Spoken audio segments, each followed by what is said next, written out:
Hi hello ನಮಸ್ಕಾರ ಎಲ್ಲರಿಗೂ. Welcome back to my ಚಾನಲ್ಗೆ ಎಲ್ಲರಿಗೂ ಸ್ವಾಗತ. ಇವತ್ತಿನ ಕ್ಲಾಸಲ್ಲಿ ನಾನು ಅಧ್ಯಾಯ 27 ಜೀವಗೋಳ ಅನ್ನೋ ಪಾಠವನ್ನು 8th ಕ್ಲಾಸ್ ಸೆಕೆಂಡ್ ಭಾಗದಲ್ಲಿ ಬರ್ತಕ್ಕಂಥ ಈ ಪಾಠವನ್ನು ಮಾಡ್ತಾ ಇದ್ದೀನಿ. ಓಕೆ, ಕ್ಲಾಸ್ನ ಸ್ಟಾರ್ಟ್ ಮಾಡೋಣ. ಓಕೆ, ಯಾರೆಲ್ಲ ಇನ್ನೂ ನನ್ನ ಚಾನಲ್ನ ಸಬ್ಸ್ಕ್ರೈಬ್ ಮಾಡ್ಕೊಂಡಿಲ್ವೋ ದಯವಿಟ್ಟು ಸಬ್ಸ್ಕ್ರೈಬ್ ಮಾಡ್ಕೊಳ್ಳಿ. ಹಾಗೆ ಪೂರ್ತಿ ವಿಡಿಯೋನ ನೋಡಿ, ಪ್ರೀವಿಯಸ್ ವಿಡಿಯೋಗಳನ್ನು ನೋಡಿ. 6ರಿಂದ ವಿಡಿಯೋ ಮಾಡ್ತಾ ಬಂದಿದ್ದೀನಿ. ಓಕೆ, ಭೂಮಿಯು ನಮಗೆ ಏನನ್ನು ಕೊಟ್ಟಿದೆ, ಅದಕ್ಕೆ ಪ್ರತಿಯಾಗಿ ನಾವು ಏನನ್ನು ನೀಡಿದ್ದೀವಿ ಎಂಬುದು ನಿಮಗೆ ಗೊತ್ತಿದೆಯೇ ಅಂತ ಒಂದು ಕ್ವಶನ್ ಕೇಳಿದ್ದಾರೆ. ಎಸ್, ಭೂಮಿ ನಮಗೆ ಸಾಕಷ್ಟು ಕೊಟ್ಟಿದೆ. ಉಸಿರಾಡ್ತಾ ಇದ್ದೀವಿ ಅಂತಂದರೆ ಅದು ಇಲ್ಲಿರ್ತಕ್ಕಂಥ ಪರಿಸರ ವ್ಯವಸ್ಥೆ ಆಗಿರ್ಬೋದು, ಭೂಮಿ ಇದೆಲ್ಲ ನಮಗೆ ಕೊಟ್ಟಿರ್ತಕ್ಕಂಥ ಕೊಡುಗೆ. ಬಟ್ ನಾವೇನು ಕೊಡ್ತಾ ಇದ್ದೀವಿ ಭೂಮಿಗೆ? ಕೇವಲ ಪೊಲ್ಯೂಷನ್ ಬಿಟ್ಟರೆ ಬೇರೆ ಏನೂ ಕೊಡ್ತಾ ಇಲ್ಲ. ಅದು ಜಲ ಮಾಲಿನ್ಯ ಆಗಿರ್ಬೋದು, ವಾಯು ಮಾಲಿನ್ಯ ಆಗಿರ್ಬೋದು, ಎಲ್ಲ ರೀತಿಯಾದ ಮಾಲಿನ್ಯವನ್ನು ನಾವು ಕೊಡ್ತಾ ಇದ್ದೀವಿ. ಇತ್ತೀಚಿನ ದಿನಗಳಲ್ಲಿ ಮಾಲಿನ್ಯ ತುಂಬಾ ಜಾಸ್ತಿ ಆಗ್ತಾ ಇದೆ. ಅದಕ್ಕೆ ಮೇನ್ ಕಾರಣ ಏನು ಅಂತಂದರೆ ಏನೋ ಜನರಲ್ಲಿ ಅವೇರ್ನೆಸ್ ಇಲ್ಲದೆ ಇರೋದು, ಆಮೇಲೆ ಜನಸಂಖ್ಯೆ ಹೆಚ್ಚಳ ಆಗಿರಬಹುದು, ಈ ಸಿಟಿಗಳಲ್ಲಿ ಜನಭರಿತ ಜಾಸ್ತಿ ಆಗಿರೋದ್ರಿಂದ ಕೂಡ ಈ ವಾಯು ಮಾಲಿನ್ಯ ಆಗಿರ್ಬೋದು, ಈ ಪರಿಸರ ಮಾಲಿನ್ಯ ತುಂಬಾ ಆಗ್ತಾ ಇದೆ. ಓಕೆ, ಏನು ನಾವು ಭೂಮಿಗೆ ಮಾಲಿನ್ಯವನ್ನು ಕೊಡ್ತಾ ಇದ್ದೀವಿ. ಜನರಲ್ಲೇ ಅವೇರ್ನೆಸ್ ಬಂದರೆ as it is go to positive way. ಯಾಕಂದರೆ ಜನರಲ್ಲಿ ಅವೇರ್ನೆಸ್ ಬಂದಾಗ ಮಾತ್ರ ಜನರು ಕೆಲವೊಂದಿಷ್ಟು ಸರಿದಾರಿಯಲ್ಲಿ ಹೋಗ್ತಕ್ಕಂಥದ್ದು ಕಾಣಬಹುದು. ಈ ಥರ ಮಾಲಿನ್ಯ ಮಾಡೋದ್ರಿಂದ ಮುಂದಿನ ದಿನಗಳಲ್ಲಿ ನಾವು ಉಸಿರಾಡಬೇಕಾದ್ರೂ ಕೂಡ ದುಡ್ಡನ್ನು ಕೊಟ್ಟು ಉಸಿರಾಡಬೇಕು ಅನ್ನೋ ಪರಿಸ್ಥಿತಿ ಏರ್ಪಾಡಾಗುತ್ತೆ. ಸೊ ಈ ಜನರಲ್ಲಿ ಅವೇರ್ನೆಸ್ ಮೂಡಬೇಕು, ಆಮೇಲೆ ತಿಳುವಳಿಕೆ ಮೂಡಬೇಕು. ಏನೋ ಶಾಲೆಗಳಲ್ಲೂ ಕೂಡ ಮಕ್ಕಳಿಗೆ ಪಾಠ ಮಾಡ್ತಾರೆ. ಏನೋ ಪೊಲ್ಯೂಷನ್ ಆದರೆ ಈ ರೀತಿಯಾಗಿ ಸಮಸ್ಯೆ ಆಗುತ್ತೆ, ಉಸಿರಾಟ ಸಮಸ್ಯೆ ಆಗುತ್ತೆ, ಇದರಿಂದ ಏನೋ ಜೀವ ಹೋಗ್ತಕ್ಕಂಥ ಪರಿಸ್ಥಿತಿ ಕೂಡ ನಿರ್ಮಾಣ ಆಗುತ್ತೆ ಅಂತ ಸ್ಕೂಲಲ್ಲೂ ಕೂಡ ಹೇಳ್ತಾರೆ. ಸೊ ಇದೆಲ್ಲ ಕೂಡ ಇನ್ನೂ ಹೆಚ್ಚಿನ ಏನೋ ಜಾಸ್ತಿ ಹೇಳಬೇಕು ಅನ್ನೋದು ನನ್ನ ಅಭಿಪ್ರಾಯ. ಓಕೆ, ಕ್ಲಾಸ್ ಸ್ಟಾರ್ಟ್ ಮಾಡೋಣ. ಅರ್ಥ. ನಮಗೆ ತಿಳಿದಿರುವಂತೆ ವಿವಿಧ ಬಗೆಯ ಜೀವಿಗಳನ್ನು ಒಳಗೊಂಡಿರುವ ಏಕೈಕ ಗ್ರಹ ನಮ್ಮ ಭೂಮಿ. ವಿವಿಧ ಬಗೆಯ ಜೀವಿಗಳನ್ನು ಒಳಗೊಂಡಿರ್ತಕ್ಕಂಥ ಏಕೈಕ ಗ್ರಹ ಅಂದರೆ ಅದು ನಮ್ಮ ಭೂಮಿಯಾಗಿದೆ. ಯಾಕಂದರೆ ಭೂಮಿಯಲ್ಲಿ ಮಾತ್ರ ಜೀವಿಗಳು ಇರೋದನ್ನು ಕಂಡುಬರುತ್ತೆ. ಗಿಡ ಮರಗಳಾಗಿರ್ಬೋದು, ಪ್ರಾಣಿ ಪಕ್ಷಿಗಳಾಗಿರ್ಬೋದು, ನಾವು ಮನುಷ್ಯರಾಗಿರ್ಬೋದು, ಎಲ್ಲ ಜೀವಿಗಳು ಭೂಮಿಯಲ್ಲೇ ಕಂಡುಬರುತ್ತೆ. ಜೀವಿಗೋಳವು ಭೂಮಿಯ 4ನೇ ಆಯಾಮವಾಗಿದ್ದು ಎಲ್ಲ ರೀತಿಯ ಜೀವಿಗಳನ್ನು ಇಲ್ಲಿ ಒಳಗೊಂಡಿದೆ. ಓಕೆ, ಜೀವಿ ಪರಿಸರ ಶಾಸ್ತ್ರ, ಎಕಾಲಜಿ. ಜೀವಿ ಪರಿಸರ ಶಾಸ್ತ್ರವು ಜೀವಿಗಳು ಮತ್ತು ಅವುಗಳ ಭೌತಿಕ, ರಾಸಾಯನಿಕ ಮತ್ತು ಜೈವಿಕ ಪರಿಸರಗಳ ನಡುವಿನ ಸಂಬಂಧವನ್ನು ವಿವರಿಸುವ ವಿಜ್ಞಾನವಾಗಿದೆ. ಜೀವಿ ಪರಿಸರ ಶಾಸ್ತ್ರ ಅಂದ್ರೇನು? ಜೀವಿಗಳು ಮತ್ತು ಅವುಗಳ ಭೌತಿಕ, ರಾಸಾಯನಿಕ ಮತ್ತು ಜೈವಿಕ ಪರಿಸರಗಳ ನಡುವಿನ ಸಂಬಂಧವನ್ನು ವಿವರಿಸುವ ವಿಜ್ಞಾನವೇ ಈ ಎಕಾಲಜಿ ಆಗಿರುತ್ತೆ. ಜೀವಿಗಳು ಮತ್ತು ಪ್ರಾಕೃತಿಕ ಪರಿಸರ ಹಾಗೂ ವಿವಿಧ ಪ್ರಕಾರದ ಪ್ರಾಣಿಗಳ ನಡುವೆ ಸೌಹಾರ್ದಯುತವಾದ ಹಾಗೂ ಸಮತೋಲನವಾದ ಸಂಬಂಧ ನೈಸರ್ಗಿಕವಾಗಿ ಕಂಡುಬರುತ್ತೆ. ನೋಡಿ, ಜೀವಿಗಳಾಗಿರಬಹುದು ಅಥವಾ ಬೇರೆ ಪ್ರಾಕೃತಿಕ ಪರಿಸರ, ಎಲ್ಲ ರೀತಿಯಾದ ವಿವಿಧ ಪ್ರಾಣಿ ಪಕ್ಷಿಗಳು ಇರ್ತವೆ. ಫಾರ್ ಎಕ್ಸಾಂಪಲ್ ಮನುಷ್ಯರಾಗಿರ್ಬೋದು, ಪ್ರಾಣಿಗಳಾಗಿರ್ಬೋದು. ಇವುಗಳ ನಡುವೆ ಸೌಹಾರ್ದಯುತವಾದ ಹಾಗೂ ಸಮತೋಲನವಾದ ಸಂಬಂಧ ನೈಸರ್ಗಿಕವಾಗಿ ಕಂಡುಬರುತ್ತೆ. ಅದು ಯಾರೇನೂ ಮಾಡಿರೋದಿಲ್ಲ. ನೀವು ಇವ್ರ ಜೊತೆ ಏನೋ ಮಾನವರು ಪ್ರಾಣಿಗಳ ಜೊತೆ ಉತ್ತಮವಾದ ಸಂಬಂಧವನ್ನು ಹೊಂದಬೇಕು ಅಂತ ಯಾರು ಕೂಡ ಪಾಠ ಮಾಡೋದಿಲ್ಲ. ಫಾರ್ ಎಕ್ಸಾಂಪಲ್ ಮನೆಯಲ್ಲಿ ಒಂದು ಬೆಕ್ಕು ಇರುತ್ತೆ ಅಂತ ಇಟ್ಕೊಳ್ಳಿ. ಬೇರೆ ಹೋಗಿ ಅಂದರೆ ಕೋಚಿಂಗ್ ತಗೊಂಡು ಅಥವಾ ಬೇರೆ ಕಡೆಯಿಂದ ಪಾಠನ ಕೇಳಿಸ್ಕೊಂಡು ಬಂದು ಆ ಬೆಕ್ಕಿನ ಜೊತೆ ನಾವು ಉತ್ತಮವಾದ ಸಂಬಂಧ ಹೊಂದಿರೋದಿಲ್ಲ. ಅದು ನ್ಯಾಚುರಲ್ ಆಗಿ ಬರುತ್ತೆ, ನಮ್ಮ ಒಳಗಡೆಯಿಂದನೇ ಬರುತ್ತೆ. ಅದು ಬೆಕ್ಕುಗಳಿಗೆ ನೋಡಿದ್ರೆ ಅಥವಾ ನಾಯಿಗಳಿಗೆ ನೋಡಿದ್ರೆ ತುಂಬ ಏನೋ, ಇವಾಗ ಸಿಟಿನಲ್ಲಿ ನೋಡಿ, ಒಂದು ಬೆಕ್ಕನ್ನು ಸಾಕಬೇಕಾದ್ರೆ ಸುಮಾರು 1000 ಗಂಟಲೆ ದುಡ್ಡನ್ನು ಕೊಟ್ಟು ತೊಗೊಂಡು ಬಂದು ಅದನ್ನು ಸಾಕ್ತಾರೆ ಪ್ರೀತಿಯಿಂದ. ಮನೆಯಲ್ಲಿ ನಾವು ಮನುಷ್ಯರು ಯಾವ ರೀತಿಯಾಗಿ ಬೇರೆ ಒಬ್ಬ ಮನುಷ್ಯನಿಗೆ ಪ್ರೀತಿಯನ್ನು ಕೊಡ್ತೀವಲ್ಲ ಅದೇ ರೀತಿಯಾಗಿ ಪ್ರಾಣಿಗಳಿಗೂ ಕೊಡ್ತಾರೆ. ಇದೆಲ್ಲ ಬಂದಿರೋದೇ ನೈಸರ್ಗಿಕವಾಗಿ ಬಂದಿರುತ್ತೆ. ಸೌಹಾರ್ದಯುತವಾದ ಸಮತೋಲನವಾದ ಸಂಬಂಧ ಏನು ನೈಸರ್ಗಿಕವಾಗಿ ಕಂಡುಬರುತ್ತೆ ಅನ್ನೋದು ಇದರ ಅರ್ಥ ಆಗುತ್ತೆ. ಇದನ್ನೇ ಜೈವಿಕ ಪರಿಸರ ಸಮತೋಲನ ಅಂತ ಕರೀತಾರೆ. ನೋಡಿ ಹೇಳ್ತೀನಿ. ಜೈವಿಕ ಪರಿಸರ ಸಮತೋಲನ ಅಂದ್ರೇನು? ಎಲ್ಲ ಪ್ರಾಕೃತಿಕ ಪರಿಸರ ಆಗಿರ್ಬೋದು, ವಿವಿಧ ಪ್ರಾಣಿ ಪಕ್ಷಿಗಳಾಗಿರ್ಬೋದು, ಜೀವಿಗಳಾಗಿರ್ಬೋದು, ಎಲ್ಲರ ನಡುವೆ ಏನೋ ಸಮತೋಲನವಾದ ಸಂಬಂಧ ಏರ್ಪಟ್ಟಾಗ ಮಾತ್ರ ಅದು ಜೈವಿಕ ಪರಿಸರ ಸಮತೋಲನ ಆಗುತ್ತೆ. ಇಲ್ಲ ಒಂದು ಪ್ರದೇಶದಲ್ಲಿ ಜಾಸ್ತಿ ಪ್ರಾಣಿಗಳೇ ಇದು ಜಾಸ್ತಿ, ಅಲ್ಲಿ ಮನುಷ್ಯರು ಇರಲಿಲ್ಲ ಅಂತಂದರೆ ಅದು ಅಸಮತೋಲನ ಆಗುತ್ತೆ. ಈ ಭೂಮಿ ಮೇಲೆ ಎಲ್ಲನೂ ಕೂಡ ಸಮತೋಲನವಾಗಿ ಕಂಡುಬರಬೇಕು. ಜೀವಿಗಳಾಗಿರ್ಬೋದು ಅಥವಾ ಈ ಪ್ರಾಣಿ ಪಕ್ಷಿಗಳಾಗಿರ್ಬೋದು, ಎಲ್ಲ ಈ ಪರಿಸರ ವ್ಯವಸ್ಥೆ ಆಗಿರ್ಬೋದು, ಎಲ್ಲನೂ ಕೂಡ ಸಮತೋಲನವಾಗಿದ್ದಾಗ ಮಾತ್ರ ಅದು ಜೈವಿಕ ಸಮತೋಲನ ಅಂತ ಕಂಡುಬರುತ್ತೆ, ಅನಿಸ್ಕೊಳ್ಳುತ್ತೆ. ಓಕೆ, ಇದರಲ್ಲಿ ಏರ್ಪೇರಾದರೆ ಅದೇನಾಗುತ್ತೆ? ಪರಿಸರ ವಿನಾಶದ ಅಂಚಿನಲ್ಲಿ ಹೋಗುತ್ತೆ, ಇಲ್ಲ ಪರಿಸರ ಅಸಮತೋಲನ ಕಂಡುಬರುತ್ತೆ. ಇದೆಲ್ಲನೂ ಕೂಡ ಸಮತೋಲನವಾಗಿದ್ದಾಗ ಜೈವಿಕ ಪರಿಸರ ಸಮತೋಲನವಾಗಿ ಕಂಡುಬರುತ್ತೆ. ಪ್ರಾಣಿ ವರ್ಗ ಮತ್ತು ಸಸ್ಯವರ್ಗಗಳು ತಮ್ಮ ಸುತ್ತಲಿನ ಸಜೀವ ಹಾಗೂ ನಿರ್ಜೀವ ಘಟಕಗಳ ನಡುವಿನ ಪರಸ್ಪರ ಸಂಬಂಧವನ್ನು ಜೀವಿ ಪರಿಸರ ವ್ಯವಸ್ಥೆ ಅಂತ ಕರೀತಾರೆ. ಓಕೆ, ಜೀವಿ ಪರಿಸರ ವ್ಯವಸ್ಥೆ ಅಂದ್ರೇನು? ಪ್ರಾಣಿ ವರ್ಗ, ಸಸ್ಯವರ್ಗಗಳು ತಮ್ಮ ಸುತ್ತಲಿನ ಸಜೀವ ಹಾಗೂ ನಿರ್ಜೀವ ಘಟಕಗಳ ನಡುವಿನ ಪರಸ್ಪರ ಸಂಬಂಧವನ್ನು ಜೀವಿ ಪರಿಸರ ವ್ಯವಸ್ಥೆ ಅಂತ ಕರೀತಾರೆ. ಅಂದರೆ ಜೀವಿ ಪರಿಸ್ಥಿತಿಯ ಸಮಸ್ತ ಘಟಕಗಳು ಸೇರಿ ಹೊಂದಾಣಿಕೆಯಿಂದಿರುವುದನ್ನು ವಿವರಿಸುತ್ತದೆ. ಹೊಂದಾಣಿಕೆಯಿಂದ ಇರಬೇಕು, ಅದನ್ನೇ ಜೀವಿ ಪರಿಸರ ವ್ಯವಸ್ಥೆ ಅಂತ ಕರೀತಾರೆ. ಜೀವಗೋಳದಲ್ಲಿ ಜೀವಿ ಪರಿಸರ ವ್ಯವಸ್ಥೆ ಅಥವಾ ಜೀವಿ ಪರಿಸರ ಸಮತೋಲನವಿಲ್ಲದಿದ್ದರೆ ಸಸ್ಯಗಳು, ಪ್ರಾಣಿಗಳು ಮತ್ತು ಅತಿ ಸೂಕ್ಷ್ಮ ಜೀವಿಗಳು ಸಮೂಹ ಅಸ್ತಿತ್ವವನ್ನು ಕಲ್ಪಿಸಲು ಅಸಾಧ್ಯ. ನೋಡಿ, ಆವಾಗಲೇ ಹೇಳಿದ್ನಲ್ಲ, ಈ ಸಮತೋಲನ ಕಂಡು ಬರಲಿಲ್ಲ ಅಂತಂದರೆ ಆ ಪರಿಸರ ವಿನಾಶದ ಅಂಚಿನಲ್ಲಿ ಹೋಗುತ್ತೆ ಅಂತ, ಅದನ್ನೇ ಕೊಟ್ಟಿದ್ದಾರೆ ಇಲ್ಲಿ. ಜೀವಿಗೋಳದಲ್ಲಿ ಈ ಜೀವಿ ಪರಿಸರ ವ್ಯವಸ್ಥೆ ಅಥವಾ ಜೀವಿ ಪರಿಸರ ಸಮತೋಲನ ಇಲ್ಲ ಅಂತಂದರೆ ಈ ಸಸ್ಯಗಳಾಗಿರಬಹುದು, ಪ್ರಾಣಿಗಳಾಗಿರಬಹುದು ಮತ್ತು ಅತಿ ಸೂಕ್ಷ್ಮ ಜೀವಿಗಳಾಗಿರ್ಬೋದು, ಇವುಗಳ ಸಮೂಹ ಅಸ್ತಿತ್ವವನ್ನೇ ನಾವು ಕಲ್ಪನೆ ಮಾಡಿಕೊಳ್ಳೋದಕ್ಕೆ ಸಾಧ್ಯ ಆಗೋದಿಲ್ಲ, ಅಂದರೆ ವಿನಾಶ ಆಗುತ್ತೆ ಅಂತ ಕೊಟ್ಟಿದ್ದಾರೆ. ಪ್ರತಿಯೊಂದು ಜೀವಿಯು ಪ್ರಕೃತಿಯಲ್ಲಿ ಹೊಂದಾಣಿಕೆ ಮಾಡಿಕೊಂಡು ಜೀವಿಸ್ತವೆ. ಪ್ರತಿಯೊಂದು ಜೀವಿಗಳಾಗಿರ್ಬೋದು ಪರಿಸರದಲ್ಲಿ ಹೊಂದಾಣಿಕೆಯಿಂದ ಜೀವನ ಮಾಡ್ತಾ ಇದ್ದಾವೆ. ಓಕೆ, ನೆಕ್ಸ್ಟು ಪರಿಸರ ಅಥವಾ ಎನ್ವಿರಾನ್ಮೆಂಟ್. ಎಲ್ಲ ಜೀವಿಗಳು, ಜೈವಿಕ ವಸ್ತುಗಳು ವಾಸಿಸುವ ಸುತ್ತಲಿನ ಸನ್ನಿವೇಶವನ್ನು ಪರಿಸರ ಅಂತ ಕರೀತಾರೆ. ಓಕೆ, ಜೀವವಾಸಿಗಳ ಅಸ್ತಿತ್ವ ಹಾಗೂ ಬೆಳವಣಿಗೆಗೆ ಅನುಕೂಲಕರವಾದ ಪರಿಸ್ಥಿತಿಯನ್ನು ಪರಿಸರ ನಿರ್ಮಾಣ ಮಾಡುತ್ತೆ. ಜೀವವಾಸಿಗಳ ಅಸ್ತಿತ್ವ ಹಾಗೂ ಅವುಗಳ ಬೆಳವಣಿಗೆ, ಇವುಗಳಿಗೆ ಅನುಕೂಲಕರವಾದ ಪರಿಸ್ಥಿತಿಯನ್ನು ಯಾವುದು? ಪರಿಸರ ನಿರ್ಮಾಣ ಮಾಡಿಕೊಡುತ್ತೆ. ಪರಿಸರದಲ್ಲಿ 2 ವಿಧಗಳಿದ್ದಾವೆ. ಅವುಗಳೆಂದರೆ ಪ್ರಾಕೃತಿಕ ಅಥವಾ ಭೌಗೋಳಿಕ ಪರಿಸರ ಮತ್ತು ಸಾಂಸ್ಕೃತಿಕ ಅಥವಾ ಮಾನವ ನಿರ್ಮಿತ ಪರಿಸರ. ಪ್ರಾಕೃತಿಕ ಅಥವಾ ಭೌಗೋಳಿಕ ಪರಿಸರ ಅಂತಂದ್ರೇನು? ನ್ಯಾಚುರಲ್ ಆಗಿ ಬರೋದು. ಸಾಂಸ್ಕೃತಿಕ ಅಥವಾ ಮಾನವ ನಿರ್ಮಿತ ಅಂತಂದರೆ ಮಾನವರು ನಿರ್ಮಾಣ ಮಾಡಿರ್ತಕ್ಕಂಥ ಪರಿಸರ ಇಲ್ಲ ಆಗುತ್ತೆ. ಓಕೆ, ನೆಕ್ಸ್ಟು ಪರಿಸರ ಮಾಲಿನ್ಯ.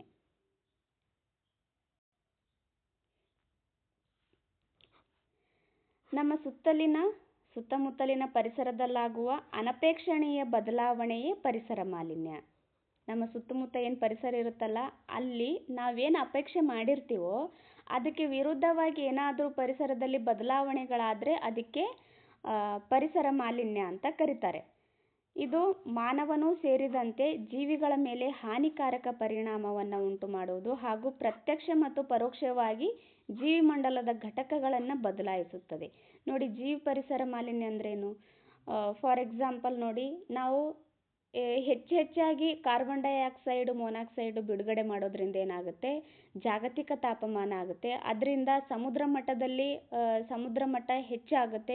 ಇದರಿಂದ ಸುನಾಮಿಗಳು ಉಂಟಾಗಿ ಬೇಡದೇ ಇರೋ ಸಮಯದಲ್ಲಿ ಮಳೆ ಬರುತ್ತೆ. ಮಳೆ ಬರೋದ್ರಿಂದ ಏನೋ ಪ್ರಕೃತಿ ವಿನಾಶ ಆಗುತ್ತೆ, ಅಂದರೆ ಪ್ರಾಕೃತಿಕ ವಿಕೋಪಗಳು ಉಂಟಾಗ್ತವೆ. ಇದರಿಂದ ಜನರ ಮೇಲೆ ತುಂಬಾ ದುಷ್ಪರಿಣಾಮಗಳು ಉಂಟಾಗುತ್ತೆ. ಇದನ್ನೇ ಪರಿಸರ ಮಾಲಿನ್ಯ ಅಂತ ಕರೀತಾರೆ. ಇದೇನು ನಾವೇನು ಅಪೇಕ್ಷೆ ಮಾಡಿರ್ತೀವೋ ಅದು ಅನಪೇಕ್ಷಣೀಯ ಬದಲಾವಣೆಗಳು, ಪರಿಸರದಲ್ಲಿ ಅನಪೇಕ್ಷಣೀಯ ಬದಲಾವಣೆಗಳು ಉಂಟಾದರೆ ಪರಿಸರ ಮಾಲಿನ್ಯ ಉಂಟಾಗುತ್ತೆ.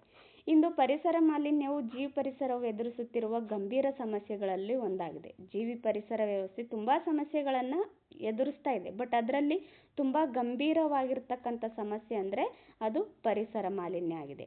ನೋಡಿ, ದೆಹಲಿನಲ್ಲಿ ನೀವು ನೋಡಿರ್ಬೋದು, ನ್ಯೂಸಲ್ಲೆಲ್ಲ ಕೇಳಿರಬಹುದು.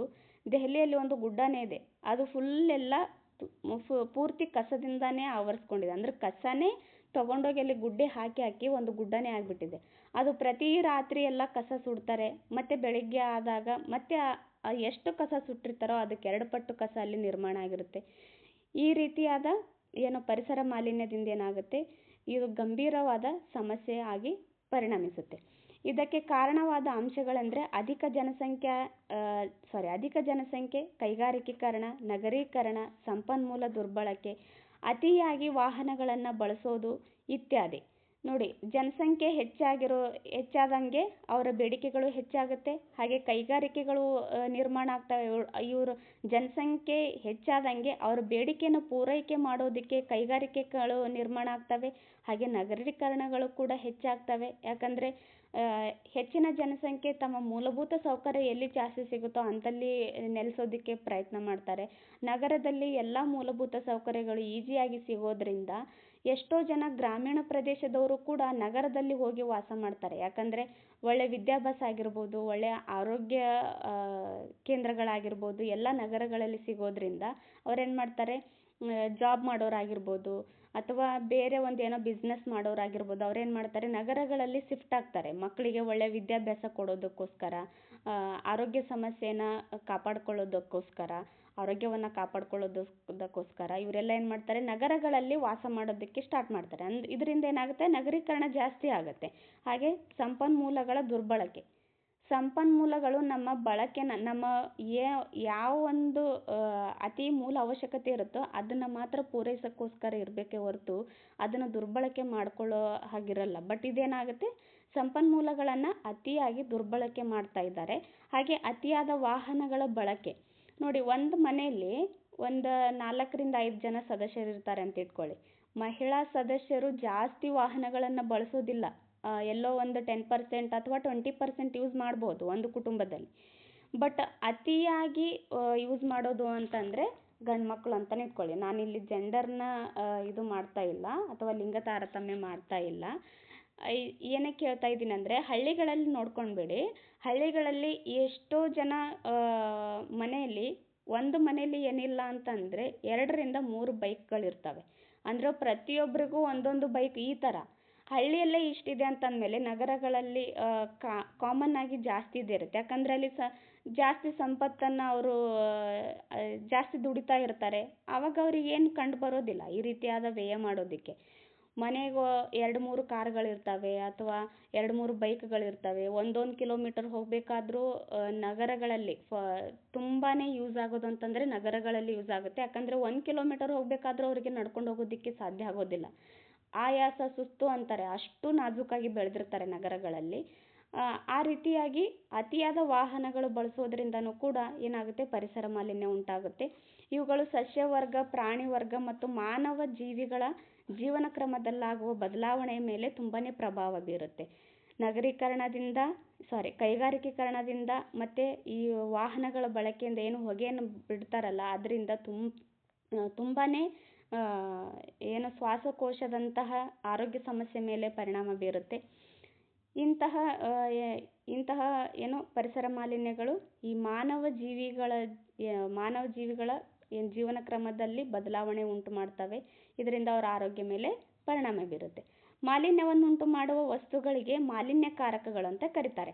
ಅವುಗಳಲ್ಲಿ ಸ್ವಾಭಾವಿಕ ಮತ್ತು ಮಾನವ ನಿರ್ಮಿತ ಮಾಲಿನ್ಯಕಾರಕಗಳೆಂದು 2 ವಿಧಗಳಿದ್ದಾವೆ. ಸ್ವಾಭಾವಿಕ ಮತ್ತು ಮಾನವ ನಿರ್ಮಿತ, ಈ ರೀತಿಯಾದ 2 ವಿಧಗಳಿದ್ದಾವೆ. ಸ್ವಾಭಾವಿಕ ಮಾಲಿನ್ಯಕಾರಕಗಳಿಗಿಂತ ಮಾನವ ನಿರ್ಮಿತ ಮಾಲಿನ್ಯಕಾರಕಗಳು ಹೆಚ್ಚು ಅಪಾಯಕಾರಿ ಹಾಗೂ ಹಾನಿಕಾರಕಗಳಾಗಿರ್ತವೆ. ನೋಡಿ, ಸ್ವಾಭಾವಿಕವಾದ ಮಾಲಿನ್ಯಕಾರಕಗಳು ಅಷ್ಟೊಂದು ಅಪಾಯಕಾರಿಯಾಗಿರೋದಿಲ್ಲ. ಆದರೆ ಮಾನವ ನಿರ್ಮಿತ ಮಾಲಿನ್ಯಕಾರಕಗಳು ಇದಾವಲ್ಲ, ಇವು ತುಂಬಾ ಅಪಾಯಕಾರಿ ಇರ್ತವೆ, ಹಾಗೆ ಹಾನಿಕಾರಕ ಕೂಡ ಆಗಿರ್ತವೆ. ಹೊಗೆ ಆಗಿರ್ಬೋದು, ವಿಷಾನಿಲ, ಧೂಳು, ಚರಂಡಿ ನೀರು, ಕಸಕಡ್ಡಿಗಳು ಇತ್ಯಾದಿಗಳು ಗೋಚರ ಮಾಲಿನ್ಯಕಾರಕಗಳಾಗಿದ್ದಾವೆ. ನೋಡಿ, ಹೊಗೆ, ವಿಷಾನಿಲ, ಧೂಳು, ಚರಂಡಿ ನೀರು, ಕಸಕಡ್ಡಿಗಳು ಇತ್ಯಾದಿಗಳೇನಾಗಿದ್ದಾವೆ ಗೋಚರ ಮಾಲಿನ್ಯಕಾರಕಗಳಾಗಿದ್ದಾವೆ. ಅಗೋಚರ ಮಾಲಿನ್ಯಕಾರಕಗಳೆಂದರೆ ಆಹಾರ, ಮಣ್ಣು, ನೀರಿನಲ್ಲಿ ಮಿಶ್ರಣವಾದ ವಿಷಯುಕ್ತ ರಾಸಾಯನಿಕ ವಸ್ತುಗಳು ಮತ್ತು ಬ್ಯಾಕ್ಟೀರಿಯಾಗಳು, ಇವುಗಳು ಅಗೋಚರವಾದ ಮಾಲಿನ್ಯಕಾರಕಗಳಾಗಿದ್ದಾವೆ. ನೋಡಿ, ಗೋಚರ ಮತ್ತು ಅಗೋಚರ ಮಾಲಿನ್ಯಕಾರಕಗಳು ಯಾವುವು ಅಂತ ಕೇಳಬಹುದು ಎಕ್ಸಾಮಲ್ಲಿ. ಸೊ ಇಂಪಾರ್ಟೆಂಟ್ ನೋಡಿ, ಇವುಗಳನ್ನು ಚೆನ್ನಾಗಿ ನೆನಪಲ್ಲಿಟ್ಕೊಳ್ರಿ. ಓಕೆ, ನೆಕ್ಸ್ಟು ಮಾಲಿನ್ಯದ ವಿಧಗಳು. ಪರಿಸರ ಮಾಲಿನ್ಯದಲ್ಲಿ ಹಲವಾರು ವಿಧಗಳಿದ್ದಾವೆ. ಮಾಲಿನ್ಯಕಾರಕಗಳು ಮತ್ತು ಮಾಲಿನ್ಯದ ಸ್ವರೂಪದ ಆಧಾರದ ಮೇಲೆ ಈ ಕೆಳಕಂಡಂತೆ ವಿಂಗಡಿಸಲಾಗಿದೆ. ಅವುಗಳೆಂದರೆ ವಾಯು ಮಾಲಿನ್ಯ ಆಗಿರ್ಬೋದು, ಜಲ ಮಾಲಿನ್ಯ, ಮಣ್ಣಿನ ಮಾಲಿನ್ಯ ಮತ್ತು ಶಬ್ದ ಮಾಲಿನ್ಯ. ಈ ರೀತಿಯಾದ ಮಾಲಿನ್ಯಗಳನ್ನು ಇಲ್ಲಿ ವಿಂಗಡಣೆ ಮಾಡಿದ್ದಾರೆ. ಓಕೆ, ಒಂದೊಂದಾಗಿ ನಾವು ನೋಡ್ತಾ ಹೋಗೋಣ. ಫಸ್ಟ್ ಒನ್ ವಾಯು ಮಾಲಿನ್ಯ. ವಾಯು ಮಾಲಿನ್ಯವನ್ನು ವಿಶ್ವ ಆರೋಗ್ಯ ಸಂಸ್ಥೆಯು WHO ವರ್ಲ್ಡ್ ಹೆಲ್ತ್ ಆರ್ಗನೈಜೇಷನ್ ಹೀಗೆ ಅರ್ಥೈಸಿದೆ. ಅಂದರೆ ವರ್ಲ್ಡ್ ಹೆಲ್ತ್ ಆರ್ಗನೈಜೇಷನ್ ಒಂದು ವಾಕ್ಯವನ್ನು ಕೊಟ್ಟಿದೆ. ಮಾನವನ ವಿವಿಧ ಚಟುವಟಿಕೆಗಳಿಂದ ಸಾಂದ್ರೀಕರಣಗೊಂಡ ಪದಾರ್ಥಗಳು ವಾಯುವಿನಲ್ಲಿ ಸೇರಿ ಮಾನವನ ಆರೋಗ್ಯ, ವನಸ್ಪತಿ ಮತ್ತು ಆಸ್ತಿಪಾಸ್ತಿಗಳ ಮೇಲೆ ಪರಿಣಾಮ ಬೀರಿ ಹಾನಿಯುಂಟು ಮಾಡುವುದೇ ಮಾಲಿನ್ಯವಾಗಿದೆ ಅಂತ WHO ಹೇಳಿದೆ. ನೋಡಿ, ಇದು ವಾಕ್ಯ ಯಾರು ಹೇಳಿದರು ಅಂತಲೂ ಕೂಡ ಎಕ್ಸಾಮಲ್ಲಿ ಕೇಳ್ತಾರೆ. ಸೊ ಇಂಪಾರ್ಟೆಂಟ್ ನೋಡಿ, ಮಾನವನ ವಿವಿಧ ಚಟುವಟಿಕೆಗಳಿಂದ ಸಾಂದ್ರೀಕರಣಗೊಂಡ ಪದಾರ್ಥಗಳು ವಾಯುವಿನಲ್ಲಿ ಸೇರಿ ಮಾನವನ ಆರೋಗ್ಯ, ವನಸ್ಪತಿ, ಆಸ್ತಿಪಾಸ್ತಿಗಳ ಮೇಲೆ ಪರಿಣಾಮ ಬೀರಿ ಹಾನಿಯನ್ನು ಉಂಟು ಮಾಡ್ತಾವಲ್ಲ, ಅದನ್ನೇ ವಾಯು ಮಾಲಿನ್ಯ ಅಂತ WHO ಕೊಟ್ಟಿದೆ. ವಾಯು ಮಾಲಿನ್ಯಕಾರಕದ ಪ್ರಮುಖ ಮೂಲಗಳೆಂದರೆ ಪ್ರಾಕೃತಿಕ ಮೂಲಗಳು. ನೋಡಿ, ವಾಯು ಮಾಲಿನ್ಯ ಯಾವುದೇ ರೀತಿಯಾದ ಮಾಲಿನ್ಯಗಳಾಗಿರ್ಬೋದು, ಅದಕ್ಕೆ ಕೇವಲ ಮಾನವರೇ ನಿರ್ಮಾಣ ಮಾಡಿರ್ತಾರೆ ಅಂತಲ್ಲ, ಪ್ರಕೃತಿಯಿಂದನೂ ಕೂಡ ಕೆಲವೊಂದಿಷ್ಟು ಮಾಲಿನ್ಯಗಳು ಆಗ್ತಾ ಇರುತ್ತೆ. ಬಟ್ ಮಾನವರು ಏನು ಮಾಡ್ತಾರಲ್ಲ, ಅದು ಪ್ರಾಕೃತಿಕ ಮೂಲಗಳಿಂದ ಏನು ಮಾಲಿನ್ಯ ಆಗುತ್ತಲ್ಲ ಅದಕ್ಕಿಂತ ದುಪ್ಪಟ್ಟಾಗಿರುತ್ತೆ. ಸೊ ಮಾನವರು ನಿರ್ಮಿತ ಮಾಡಿರ್ತಕ್ಕಂಥ ಮಾಲಿನ್ಯಕಾರಕಗಳೇ ಹೆಚ್ಚಾಗಿರ್ತವೆ. ಓಕೆ, ಪ್ರಾಕೃತಿಕ ಮೂಲಗಳು ಅಂತ ಬಂದಾಗ ಜ್ವಾಲಾಮುಖಿಗಳು, ಕಾಡ್ಗಿಚ್ಚು, ಬಾಹ್ಯಾಕಾಶ ಧೂಳು ಇತ್ಯಾದಿ.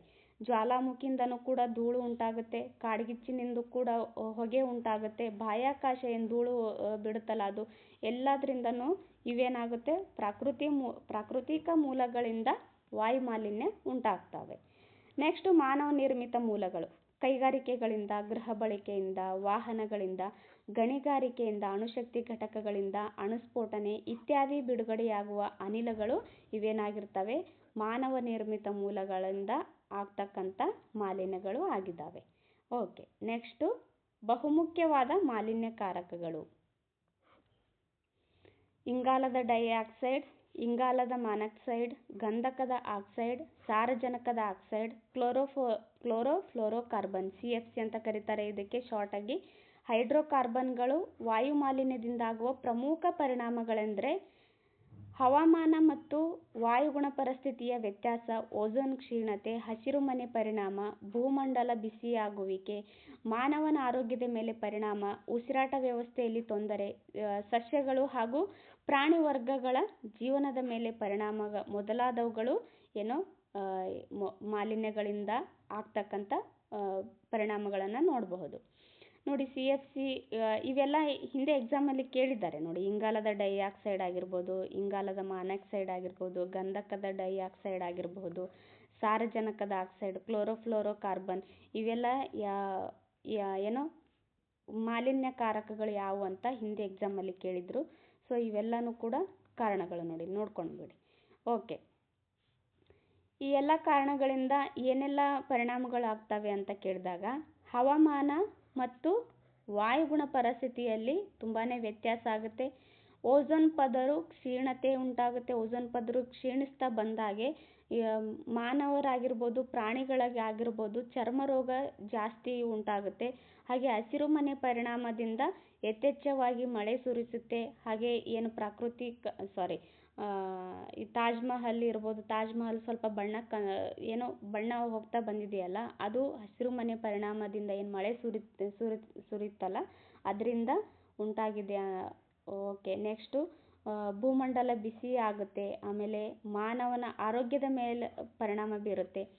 ಉಸಿರಾಟ ವ್ಯವಸ್ಥೆಯಲ್ಲಿ ತುಂಬಾ ತೊಂದರೆ ಆಗುತ್ತೆ. ಆವಾಗಲೇ ನಾನು ಹೇಳಿದೆ ಉಸಿರಾಟದ ಮೇಲೆ ಪರಿಣಾಮ ಬೀರುತ್ತೆ ಅಂತ. ಸಸ್ಯಗಳು ನಾಶ ಆಗ್ತವೆ, ಪ್ರಾಣಿ ವರ್ಗಗಳ ಜೀವನದ ಮೇಲೂ ಕೂಡ ಪರಿಣಾಮ ಬೀರುತ್ತೆ. ಓಕೆ, ನೆಕ್ಸ್ಟು ವಾಯು ಮಾಲಿನ್ಯವನ್ನು ನಿಯಂತ್ರಿಸುವ ಕ್ರಮಗಳು. ಈ ರೀತಿಯಾದ ಮಾಲಿನ್ಯಗಳು ಉಂಟಾಗುತ್ತೆ, ಬಟ್ ಅದನ್ನು ತಡೆಯಬೇಕಲ್ಲ, ಅದು ತಡೆಯೋದಕ್ಕೆ ಯಾವೆಲ್ಲ ನಾವು ಕ್ರಮಗಳನ್ನು ಕೈಗೊಳ್ಳಬೇಕು ಅಂತ ಇಲ್ಲಿ ಕೊಟ್ಟಿದ್ದಾರೆ. ಮಾಲಿನ್ಯಕಾರಕ ಅನಿಲಗಳನ್ನು ನಿಯಂತ್ರಿಸುವುದು, ವಾಹನಗಳಿಂದ ಬರುವ ಹೊಗೆಯನ್ನು ನಿಯಂತ್ರಿಸುವುದು, ಹೆಚ್ಚು ಮರಗಳನ್ನು ಬೆಳೆಸುವುದು, ಅಸಾಂಪ್ರದಾಯಿಕ ಶಕ್ತಿ ಸಂಪನ್ಮೂಲಗಳನ್ನು ಬಳಸುವುದು, ಜನರಲ್ಲಿ ಅರಿವು ಮೂಡಿಸುವ ಕಾರ್ಯಕ್ರಮಗಳನ್ನು ಹಮ್ಮಿಕೊಳ್ಳೋದು, ಕಾನೂನಿನಿಂದ ನಿಯಂತ್ರಿಸುವುದು, ಸಾಕ್ಷರತೆ ಮತ್ತು ಶಿಕ್ಷಣ. ಈ ಎಲ್ಲ ಕ್ರಮಗಳಿಂದ ನಾವು ವಾಯು ಮಾಲಿನ್ಯವನ್ನು ಅಥವಾ ಎಲ್ಲ ರೀತಿಯಾದ ಮಾಲಿನ್ಯಕ್ಕೂ ಕೂಡ ಇವು ಇಂಪಾರ್ಟೆಂಟ್ ಆಗುತ್ತೆ. ಏನೋ ಮಾಲಿನ್ಯವನ್ನು ತಡೆಯೋದಕ್ಕೆ ಸಾಧ್ಯ ಆಗುತ್ತೆ. ಓಕೆ, ನೆಕ್ಸ್ಟು ಜಲಮಾಲಿನ್ಯ ಬರುತ್ತೆ.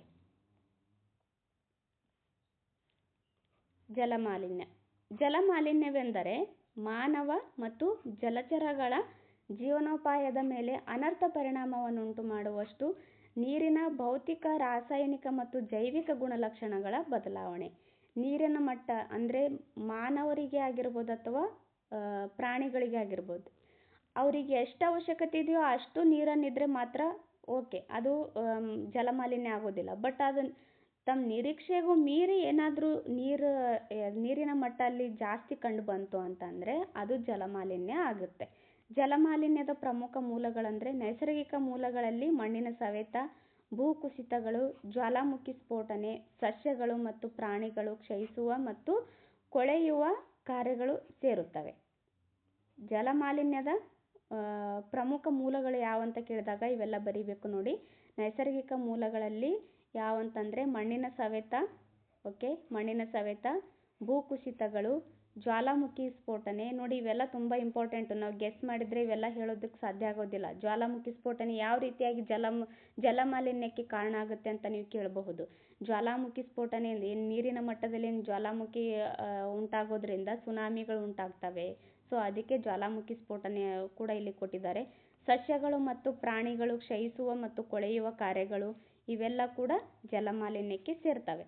ಮಾನವ ನಿರ್ಮಿತ ಮೂಲಗಳಲ್ಲಿ ಕೈಗಾರಿಕೆಗಳ ತ್ಯಾಜ್ಯ ವಸ್ತುಗಳು, ನಗರ ತ್ಯಾಜ್ಯ ವಸ್ತುಗಳು, ಗೃಹ ತ್ಯಾಜ್ಯ ವಸ್ತುಗಳು, ಕೃಷಿ ತ್ಯಾಜ್ಯ ವಸ್ತುಗಳು, ತೈಲ ಸೋರುವಿಕೆ, ಅಣು ತ್ಯಾಜ್ಯ, ತೈಲ ಬಾವಿಗಳನ್ನು ಸಾಗರ ವಲಯದಲ್ಲಿ ಕೊರೆಯುವುದು, ಶಾಖೋತ್ಪನ್ನ ವಿದ್ಯುತ್ ಸ್ಥಾವರ ತ್ಯಾಜ್ಯ ವಸ್ತುಗಳು ಇತ್ಯಾದಿ ಜಲಮಾಲಿನ್ಯವನ್ನುಂಟು ಮಾಡ್ತವೆ. ನೋಡಿ, ಮಾನವ ನಿರ್ಮಿತ ಇವೇನು ನೈಸರ್ಗಿಕ ಮೂಲಗಳಾಗಿರ್ಬೋದು, ಇವೇನು ಮಾನವ ನಿರ್ಮಿತ ಮೂಲಗಳು. ಮಾನವ ನಿರ್ಮಿತ ಮೂಲಗಳಲ್ಲಿ ಕೈಗಾರಿಕೆಗಳಿಂದ ಏನು ಹೊಲಸು ಹೋಗುತ್ತಲ್ಲ ಅದು ನದಿಗಾಗಿರ್ಬೋದು, ಕೆರೆಗಾಗಿರ್ಬೋದು, ಕೆರೆಗಲ್ಲ ಜಾಸ್ತಿ ನದಿಗೆ ಬಿಡ್ತಾರೆ ತ್ಯಾಜ್ಯ ವಸ್ತುಗಳು. ಹಾಗೆ ನಗರಗಳಲ್ಲಿ ಏನು ಚರಂಡಿಗಳಿರ್ತಾವಲ್ಲ ಆ ಚರಂಡಿ ನೀರು ಕೂಡ ನದಿಗೆ ಬಂದು ಸೇರ್ತಕ್ಕಂಥ ವ್ಯವಸ್ಥೆ ಕೂಡ ಇರ್ತವೆ. ಹಾಗೆ ಗೃಹ ತ್ಯಾಜ್ಯ ವಸ್ತುಗಳು ನಗರಗಳಲ್ಲಿ ಈ ಹಳ್ಳಿಗಳಲ್ಲೂ ಕೂಡ ಈ ಗೃಹ ತ್ಯಾಜ್ಯ ವಸ್ತುಗಳು ಕಂಡುಬರುತ್ತೆ. ಹಳ್ಳಿಗಳಲ್ಲೂ ಕೂಡ ಹೊಳೆ ಅಂತೇನು ಅಂತಾರಲ್ಲ, ಹೊಳೆ ಆಗಿರ್ಬೋದು, ಕೆರೆಗಳಾಗಿರ್ಬೋದು, ಅಂಥವಕ್ಕೆಲ್ಲ ಈ ಗೃಹ ತ್ಯಾಜ್ಯ ವಸ್ತುಗಳು ಬಿಡ್ತಾ ಇರ್ತಾರೆ. ಕೃಷಿ ತ್ಯಾಜ್ಯ ವಸ್ತುಗಳು ಕೂಡ ಜಲಮಾಲಿನ್ಯಕ್ಕೆ ಕಾರಣ ಆಗುತ್ತೆ. ತೈಲ ಸೋರುವಿಕೆ ನೋಡಿ, ತೈಲಗಳನ್ನು ಸಮುದ್ರದಿಂದ ವ್ಯಾಪಾರ ವಹಿವಾಟು ಮಾಡ್ತಾ ಇರ್ತಾರೆ. ಈ ಒಂದು ದೇಶದಿಂದ ಇನ್ನೊಂದು ದೇಶಕ್ಕೆ ಬರಬೇಕಾದ್ರೆ ಸಮುದ್ರದಲ್ಲಿ ತೈಲ ಸೋರಿಕೆ ಉಂಟಾದಾಗ ಅಲ್ಲೇನಾಗುತ್ತೆ, ತೈಲ ಸೋರಿಕೆ ಏನಾದರೂ ಆಯಿತು ಅಂತಂದರೆ ಅಲ್ಲಿ ನೀರಿನ ಮೇಲೆ ಎಣ್ಣೆ ಏನಾದರೂ ನೀರಿನ ಮೇಲೆ ಬಿದ್ದರೆ ಎಣ್ಣೆ ಮೇಲೆಗಡೆ ತೇಲಿದಾಗ ಸೂರ್ಯನ ಕಿರಣಗಳು ನೀರಿನ ಒಳಗಡೆ ಹೋಗೋದಿಲ್ಲ. ಮೇಲೆ ಎಣ್ಣೆ ಇರುತ್ತಲ್ಲ, ಆ ಮೇಲೆ ಎಣ್ಣೆ ಭಾಗ ಎಷ್ಟಿರುತ್ತಲ್ಲ ಅದ್ರ ಮೇಲೆ ಮಾತ್ರ ಸೂರ್ಯನ ಕಿರಣಗಳು ಬೀಳ್ತವೆ. ಆಗ ಕೆಳಗಡೆ ಇರ್ತಕ್ಕಂಥ ಜಲಚರಗಳಿಗೆ ಸೂರ್ಯನ ಕಿರಣಗಳು ಹೋಗದೇ ಇರೋ ರೀತಿ ಆಗುತ್ತೆ. ಆಮೇಲೆ ಅವಕ್ಕೆ ಆಕ್ಸಿಜನ್ ಸಿಗದೇ ಇರೋದ್ರಿಂದ ಅವುಗಳು ಸಾಯ್ತವೆ. ಸೊ ಇದರಿಂದ ಜಲಮಾಲಿನ್ಯ ಉಂಟಾಗುತ್ತೆ. ಅಣು ತ್ಯಾಜ್ಯ ವಸ್ತುಗಳು, ತೈಲ ಬಾವಿಗಳನ್ನು ಸಾಗರ ವಲಯದಲ್ಲಿ ಕೊರೆಯುವುದು ಇವೆಲ್ಲ ಕೂಡ ಏನಾಗುತ್ತೆ, ಜಲಮಾಲಿನ್ಯಕ್ಕೆ ಕಾರಣಗಳಾಗ್ತವೆ. ಓಕೆ, ಜಲಮಾಲಿನ್ಯದಲ್ಲಿ ಅನೇಕ ವಿಧಗಳಿದ್ದಾವೆ. ಅವುಗಳೆಂದರೆ ಸಮುದ್ರ ಮತ್ತು ಸಾಗರ ಮಾಲಿನ್ಯ, ಅಂತರ್ಜಲ ಮಾಲಿನ್ಯ, ನದಿ ನೀರಿನ ಮಾಲಿನ್ಯ, ಸರೋವರ ನೀರಿನ ಮಾಲಿನ್ಯ ಎಂದು ಗುರುತಿಸಬಹುದು. ನೋಡಿ, ಜಲಮಾಲಿನ್ಯ ಅಂತಂದಾಗ ಇವೆಲ್ಲ ಸಮುದ್ರನೂ ಇದೆ, ನಮ್ಮ ಭೂಮಿ ಮೇಲೆ ಸಮುದ್ರನೂ ನಾವು ನೋಡ್ತೀವಿ, ಸಾಗರವನ್ನು ಕೂಡ ನೋಡ್ತೀವಿ, ಅಂತರ್ಜಲ ಕೂಡ ಇದ್ದಾವೆ. ನೋಡಿ, ಇದು ಏನೋ ಬೋರ್ ಹಾಕ್ತಾರಲ್ಲ ಮತ್ತು ಅದು ಅಂತರ್ಜಲದಿಂದನೇ ಬೋರ್ ಮೂಲಕ ನಾವು ನೀರನ್ನು ಪಡಿತೀವಿ. ಸೊ ಅಂತರ್ಜಲದಲ್ಲೂ ಕೂಡ ಮಾಲಿನ್ಯ ಆಗುತ್ತೆ. ನದಿ ನಾವು ನೋಡ್ತೀವಿ, ನದಿ ಕೂಡ ಇದೆ, ಸರೋವರ ಕೂಡ ಇದ್ದಾವೆ, ಕೆರೆಗಳು ಕೂಡ ಇದ್ದಾವೆ. ಇವೆಲ್ಲವೂ ಕೂಡ ಭೂಮಿ ಮೇಲೆ ನಾವು ಕಾಣ್ತೀವಿ ಅಂತಂದಮೇಲೆ ಜಲಮಾಲಿನ್ಯ ಅಂತ ಬಂದಾಗ ಎಲ್ಲದರಲ್ಲೂ ಕೂಡ ಮಾಲಿನ್ಯ ಇರೋದು ಕಂಡುಬರುತ್ತೆ. ಓಕೆ, ನೆಕ್ಸ್ಟು ಜಲಮಾಲಿನ್ಯದಿಂದ ಉಂಟಾಗುವ ಪರಿಣಾಮಗಳು. ಕಲುಷಿತ ನೀರಿನಿಂದ ಕಾಲರಾ ಉಂಟಾಗುತ್ತೆ, ಟೈಫಾಯ್ಡ್ ಉಂಟಾಗುತ್ತೆ, ಕ್ಷಯ ರೋಗ ಉಂಟಾಗುತ್ತೆ, ಆಮೇಲೆ ಕಾಮಾಲೆ ರೋಗ ಬರುತ್ತೆ, ಆಮಶಂಕೆ ರೋಗ, ಅತಿಸಾರ ಮುಂತಾದ ಸಾಂಕ್ರಾಮಿಕ ರೋಗಗಳು ಹರಡ್ತವೆ. ನೋಡಿ, ಎಲ್ಲ ರೋಗಗಳು ಹರಡಬೇಕಾದ್ರೆ ಅದಕ್ಕೆ ಮುಖ್ಯವಾಗಿ ನೀರು ಮುಖ್ಯ ಕಾರಣ ಆಗುತ್ತೆ. ಕಲುಷಿತ ಆಹಾರ ಸೇವನೆಯಿಂದನೂ ಕೂಡ ಆಗುತ್ತೆ. ಇವೆಲ್ಲ ರೋಗಗಳು ಉಂಟಾಗಬೇಕು ಅಂತಂದರೆ ಶುದ್ಧವಾದ ನೀರು ಕುಡಿಬೇಕು. ನೋಡಿ, ಎಷ್ಟೋ ಈಗ ನಗರಗಳಲ್ಲಿ ಆಗಿರ್ಬೋದು ಅಥವಾ ಹಳ್ಳಿಗಳಲ್ಲಿ ಆಗಿರ್ಬೋದು, ಹಾಸ್ಪಿಟಲ್ಗೆ ಹೋದಾದ್ಮೇಲೆ ಅಲ್ಲೆಲ್ಲ ಈ ಇನ್ಸ್ಟ್ರಕ್ಷನ್ ಕೊಟ್ಟಿರ್ತಾರೆ. ಅಂದರೆ ಶುದ್ಧ ನೀರು ಕುಡಿಬೇಕು, ಕೈ ತೊಳ್ಕೊಂಡು ಊಟ ಮಾಡಬೇಕು, ಈ ರೀತಿಯಾದ ಸಣ್ಣ ಸಣ್ಣ ಒಂದು ಮಾಹಿತಿಯನ್ನು ಅಲ್ಲಿ ಕೊಟ್ಟಿರ್ತಾರೆ. ಎದಕ್ಕೆ ಕೊಟ್ಟಿರ್ತಾರೆ ಅಂತಂದಮೇಲೆ ತಿಳಿದೇ ಇರ್ತಕ್ಕಂಥ ಜನರು ಒಂದಿಷ್ಟು ನೋಡಾದರೂ ಸ್ವಲ್ಪ ತಿಳ್ಕೊಳ್ಳಿ, ತಮ್ಮ ಆರೋಗ್ಯವನ್ನು ಕಾಪಾಡಿಕೊಳ್ಳಿ ಅನ್ನೋದಿಲ್ಲಿ ಕೊಟ್ಟಿರ್ತಾರೆ. ಇವೆಲ್ಲ ಏನು, ಕಲುಷಿತ ನೀರಿನಿಂದ ಈ ಎಲ್ಲ ರೋಗಗಳು ಉಂಟಾಗ್ತವೆ. ಈ ಕಲುಷಿತ ನೀರು ಜಲಚರಗಳ ಸಾವಿಗೂ ಕೂಡ ಕಾರಣ ಆಗುತ್ತೆ.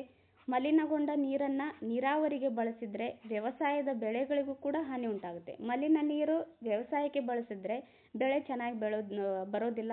ಆಗ ಏನಾಗುತ್ತೆ, ವ್ಯವಸಾಯ ಕೂಡ ಹಾನಿ ಉಂಟಾಗುತ್ತೆ. ಓಕೆ, ಜಲಮಾಲಿನ್ಯ ನಿಯಂತ್ರಣದ ಕ್ರಮಗಳು. ಜಲಮಾಲಿನ್ಯ ಕೂಡ ನಿಯಂತ್ರಣ ಮಾಡಬೇಕು. ಅದಕ್ಕೆ ಯಾವ ಕ್ರಮಗಳನ್ನು ತೆಗೆದುಕೊಳ್ಬೇಕು ಅಂದಾಗ ಕೈಗಾರಿಕಾ ತ್ಯಾಜ್ಯ ವಸ್ತುಗಳನ್ನು ಸಂಸ್ಕರಿಸುವುದು.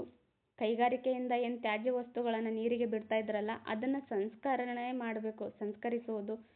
ಕುಡಿಯುವ ನೀರಿನ ಮೂಲಗಳನ್ನು ಸ್ವಚ್ಛಗೊಳಿಸೋದು, ಚರಂಡಿ ನೀರನ್ನು ಸಂಸ್ಕರಿಸುವುದು, ಕಸದ ರಾಶಿಗಳನ್ನು ಜಲರಾಶಿಗಳಲ್ಲಿ ಹಾಕುವುದನ್ನು ಜನರು ನಿಲ್ಲಿಸಬೇಕು.